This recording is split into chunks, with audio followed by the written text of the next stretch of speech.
हजरत यहाँ ये जो मस्जिदें हैं मऊ में, ये मौलवी को कितनी तनख्वाह देते हैं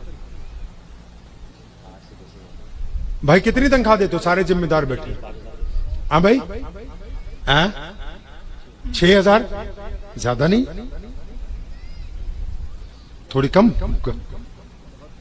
ज्यादा बता रहे आप लोग। ये कुछ लोग बजरंग दल, मुझे एक दफा मौका मिला, मारपीट की है। डॉक्टर साहब को याद होगा, हमारे वालिद साहब के दोस्त भी हैं, हम सबके बड़े भी हैं माशाल्लाह, मुहद्दिस भी हैं। हजरत को याद होगा, मैं एक दफा वक्फ बोर्ड मेरे पास आ गया तो मैंने मौलवियों की फाइल मंगाई। मैं यार इनकी तनख्वाह कितनी? तो उस वक्त पंजाब वक्फ बोर्ड की तरफ से 14,000 कुछ रुपए थी। मैं कहा यार सीधी 20-20 हजार बढ़ाओ। तो जो और मेंबरान मेरे साथ थे तो उन्होंने एतराज किया, कहने लगे यार उस्मान भाई इतनी बढ़ा दोगे, इनको तो इतनी जरूरत भी नहीं है। तो जब हम लोग मीटिंग कर रहे थे तो मेरे ही एक दोस्त है मेंबर, तो उन्होंने बहुत बेहतरीन जूती पहनी हुई थी। मैं कहा यार ये जूती कितने की? बड़ी अच्छी है। तनख्वाह को छोड़ दिया मैंने। तो मुझे कहने लगे एडिडास कंपनी की है, 22,000 की लेके आ। तो मैं कहा बस ठीक है कि तुम जैसे मुसलमानों को जूतियों की जरूरत है, इमामों की नहीं है। भाई एक बात समझिए, ये गुफ्तगू मैं आपसे कर रहा हूं, ये सारे मौलवी करेंगे। ये तो बताओ कि क्या हम इनकी खिदमत कर रहे हैं? ये बीच में मैं गुफ्तगू आपसे इसलिए कर रहा हूं कि दीन ब्रांडेड चाहिए।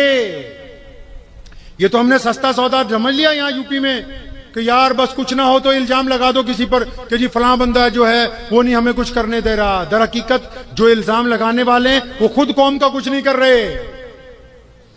जो सस्ता सौदा मिल गया ना जी, बस उठा के इल्जाम लगा दो किसी पर भी, खुद कुछ ना करना पड़े। अब दीन का मामला ही देख लो, आप सब जितने लोग बैठे हैं, औसतन एक मुसलमान की जेब में कम से कम 20,000 रुपए वाला मोबाइल होगा, कम से कम कह रहा हूं, ज्यादा से ज्यादा 1 लाख तक का होगा। ठीक है जी। अब जब दीन की बात आ जाए तो हजरत जो केला बेच रहे हैं ना, अगर आप दीन की बात करेंगे वो कहता है मैं फतवा दे देता हूं, मैं बता देता हूं तुम्हारी नमाज हुई कि नहीं हुई।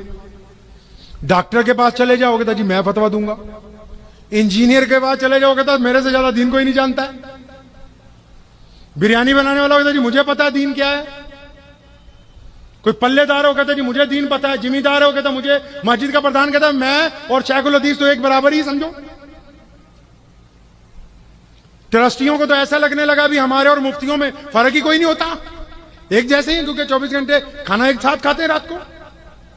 भाई आप अंदाजा लगाएं, मोबाइल कंपनी का चाहिए, कार कंपनी की चाहिए, डॉक्टर से दवाई लेने जानी है बोलते हैं MBBS डॉक्टर होना चाहिए। भाई देश का माहौल खराब मत करिए। कोई चीज दवाई खानी है बोलते असली होनी चाहिए।